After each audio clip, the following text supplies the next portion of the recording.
Muy buenas, ¿cómo están? Sean bienvenidos a otro capítulo de Historias del Deporte. Hoy vamos con una historia realmente increíble. Si nunca escucharon de ella, les recomiendo que se queden hasta el final del video. Y les recuerdo que si les gusta el mismo, se pueden suscribir al canal. Y sin mucho más que decir, vamos con el relato.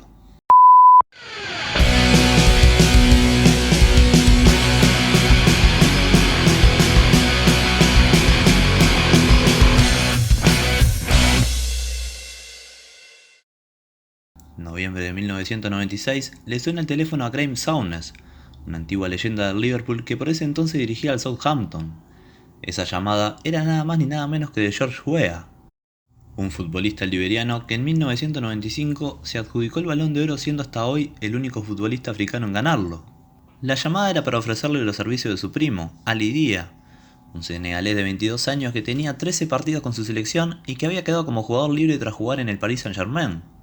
El técnico Graeme Souness vio una gran oportunidad en ficharlo, ya que el Southampton no estaba pasando por un buen momento, venía de malos resultados y varias lesiones.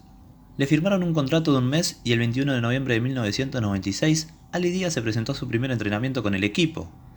El futbolista más destacado de la historia del Southampton, Matt Le Tissier, comentaría en un portal de Sport Asylum que se incorporó en el partido de 5 contra 5 un viernes por la mañana, y nos lo presentaron como un jugador a prueba. Recuerdo pensar, no es muy bueno, seguramente no lo conseguirá. Ali Dia tendría la oportunidad de mostrarse en un partido de reserva entre el Southampton y el Arsenal, pero una intensa lluvia suspendió el juego. De igual modo, sin haberlo visto mucho en acción, Graeme Souness lo convocó para el partido del 23 de noviembre frente al Leeds United. Llevaría el dorsal número 33 e iría al banco de suplentes. Inicia el partido y en el minuto 33 Matt Le Tissier se lesiona debiendo abandonar el campo. El técnico Souness le dice a Ali Dia que comienza a calentar porque iba a entrar, y así fue como hizo su debut en la Premier League. Enseguida de haber entrado, tuvo una oportunidad de gol. La realidad luego de eso es que Ali Dia estaba más perdido que borracho en un velorio. No sabía dónde se tenía que parar dentro del campo, mostraba continuo gesto de estar exhausto y totalmente fuera de forma, y ya a los 40 minutos del segundo tiempo, el técnico lo sacaría del juego. Ya todo el mundo desconfiaba quién era realmente Ali Dia. Para colmo, el partido lo terminaría ganando el Leeds United por 2-0. Para el día siguiente, Ali Dia acusó una lesión y jamás se apareció por las instalaciones del club inglés. Hay quienes dicen que llegó a jugar un partido de reserva frente al Chelsea antes de esa supuesta lesión, pero lo cierto es que no se sabría más nada de él. Graeme Souness, bastante consternado, llamó a George Weah para pedirle explicaciones sobre su primo, y ahí saldría toda la verdad. George Weah le comentó que no fue el de la llamada y que no conocía a nadie con el nombre de Ali Dia. Llamaron a la Federación de Fútbol de Senegal, donde tampoco lo conocían. La verdad terminaría siendo que la llamada la hizo un amigo de Ali Dia haciéndose pasar por George Weah. Ali Dia no tenía 22 años, tenía 31 y su carrera como futbolista se había desempeñado por equipos amateurs. Poco después de esos hechos, se conoció que Ali Dia fichó por un equipo semiprofesional, el Gateshead, donde marcó 2 goles en 8 partidos. Las repercusiones en el mundo del fútbol se hicieron ver de forma inmediata. El técnico Graeme Souness reconoció que verlo jugar fue como una patada en los testículos. Esto simplemente demuestra el estado del club en el momento en que un jugador que nunca había visto podía jugar en la Premier League.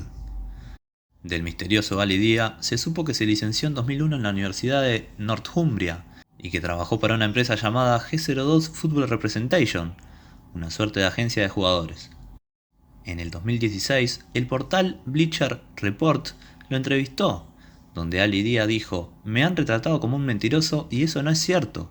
Jugué para Paris Saint-Germain entre 1986 y 1988. Ayudé a ganar la Copa de París en 1986 o 1987.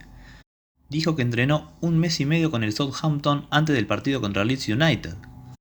Lo cierto de todo esto es que los años terminaron transformando la anécdota en legendaria, donde más allá de los engaños, Ali Dia terminó llegando a jugar un partido de Premier League, el sueño de cualquier futbolista frustrado. Así que si pensás que es tarde para ser jugador profesional, ya sabés lo que tenés que hacer. Llama al técnico de algún club haciéndote pasar por Messi, decile que tenés 19 años y que ganaste 3 balones de oro, y de seguro tengas alguna oferta para jugar en un club profesional." He told me that George ring him and said that I'm a good player. I'm not afraid to tell that I'm a good player. I can prove that. I'm going to prove that. So George Weah did ring Graeme Souness? Personally, like I told you, I don't really know. Si te gustó el video de hoy, suscríbete, déjame tus comentarios y nos vemos en otro capítulo de Historias del Deporte. ¡Chao!